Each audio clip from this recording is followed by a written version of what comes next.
Some evenings begin with a small task and end with something you didn't expect. That evening, I stepped out for a walk, nothing unusual. But just as I was about to leave, my daughter called out, "Papa, I need a stick and a pointed stone for school tomorrow." A stick and a stone. It sounded simple. It never was. The night had already settled in. The streets were dim, lit here and there by tired streetlights. I walked slowly, not really looking ahead, but down, at the ground, at the trees, at the edges of the path, searching for something that once came so easily in childhood. I remember those days walking along the riverbed back home. We would pick things without thinking, smooth stones, twigs, little treasures hidden in plain sight. Back then, the world gave freely. Now, I had to search. After a while, I found a dry branch. It wasn't perfect, but it would do. I broke off a piece and held it in my hand like a small victory.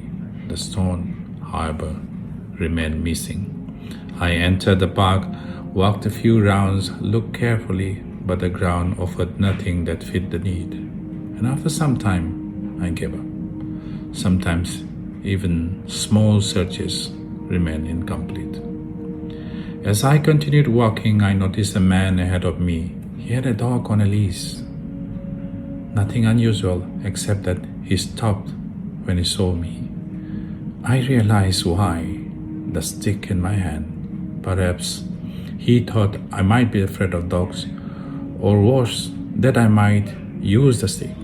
The dog slowed down too, watching me quietly. For a brief moment, we were all unsure of one another. I adjusted my grip, hid the stick behind me slightly, and walked past. The dog didn't come closer. The man didn't say a word, but something passed between us, a silent understanding. We often carry things in our hands, and people read them in ways we never intended. I continued my walk.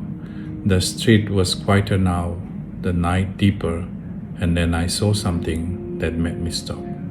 Under a streetlight, by the side of the road, there was a small boy.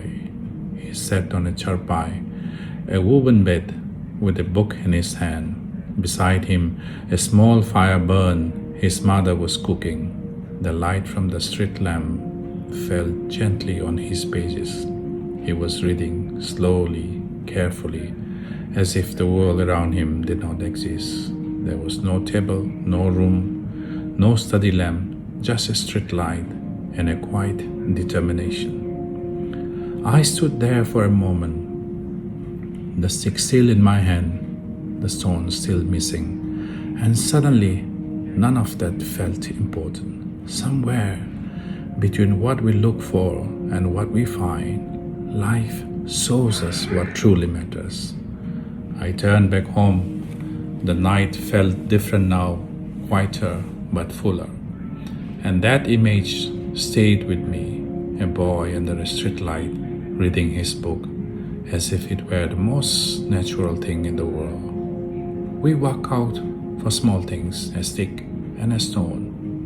But sometimes we return with a story and a question under the same streetlight, how different our worlds can be, and yet how quietly they meet. You are listening to Yeningthagi, Whispers of Life, a new story every Sunday.